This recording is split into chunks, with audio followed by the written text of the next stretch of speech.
After our hunt, I started spending a lot more time in the wilderness. And I just did this 45-day backcountry hike across southern Utah. I wasn't hunting.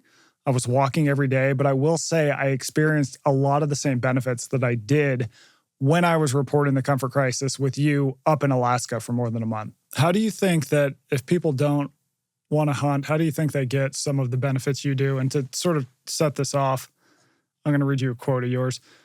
To experience fantastic things, you have to put yourself in fantastic places. What can that tell us? Yeah, I think it's funny. I said that sentence when we were on the top of a mountain in the Arctic Circle. We were in the Mackenzie Mountains of the Northwest Territories, and when I said that to one of my crew, and I was like, "You want to experience fantastic things, you have to put yourself in fantastic places."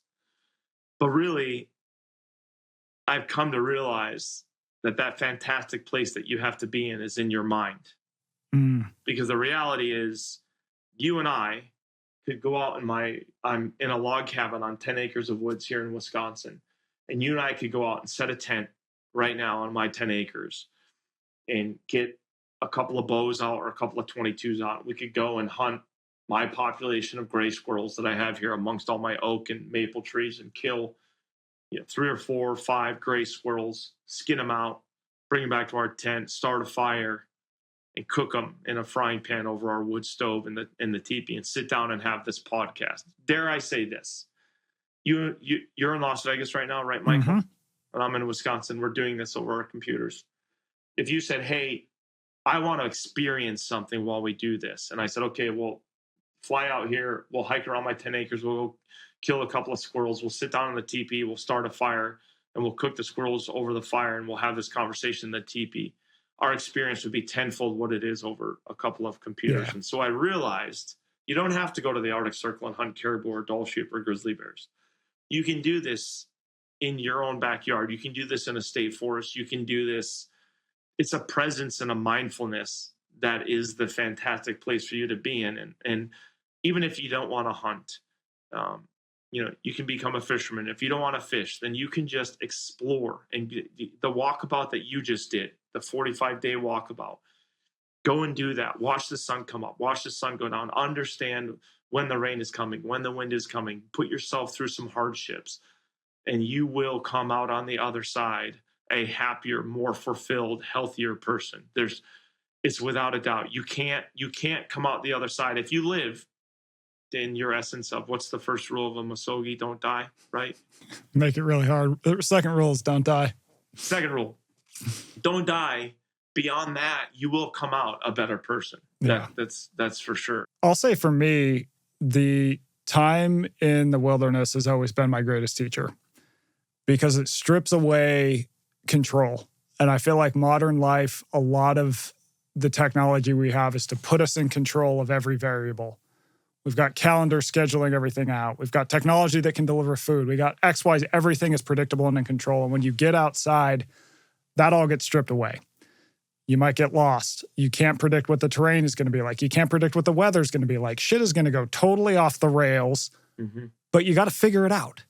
And it's in that process of having certainty and control stripped away where you have to figure it out that people begin to realize something that I think we've lost, and that's that you can just figure things out and do things and become competent. And then for me, that tracks back into everyday life where I get an email I don't want to deal with. I go, you just survived a lightning storm out in the desert. I think you can be okay going to this meeting you don't want to go to. And that just that fundamentally changes your relationship to your everyday life, for me at least.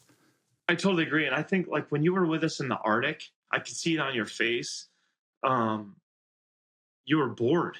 There's portions of that time where you're like, so damn bored. Now what do we do? Because when you're out there, are there animals or aren't there animals? If there are animals, how do we get into position to look at them better? How do we get into position to maybe take one and take it back to camp? Is it raining? Do you have to put your rain gear on, or is it not raining? Are you cold? Do you have to put your down on? Or are you cold and it's raining? You need to put your down. And you start going through these things like, oh, hey, we have no idea what day it is, but we know we need water. and we know we're running low on food, and we know we're probably going to have to hike to the next drainage because the caribou don't seem to be coming through here any longer. But those purities for me, having a tent, having to maybe have a wood fire and carry all your supplies in a backpack and have to deal with, you know, 100-mile-an-hour wind or an 80-mile-an-hour wind, or being bluff charged by a grizzly bear, and having a grizzly that is now starting to harass your camp because he realizes, like, if I harass these guys enough, I'm going to be able to steal all their food and maybe even, like, kill one of them or whatever. And, you start to, like, break all these things down. But there's an essence, the simpleness of it, that is such a pure way of living life. And, but when you come from the rat race, like if I took somebody, and I'd love to do this sometime, but if you took somebody that had a totally, like, take a guy that goes clubbing every night or something like that in New York City, and just take him out there and then just be like, yeah, this is, first of all, we're going to hike 10 miles today and you are going to hate yourself. There's going to be blisters all over your legs and your thighs are going to chafe, and you're going to, however strong you think you are in the gym, this is going to wear you out. It's not going to work. Yep. Not going to work. And then you're going to sit there and have to reflect. And I just think that stuff is, I often think, what if things just continued in the hunter and gatherer society? Who would we be as a people? What would the world look like? Yeah. Very interesting.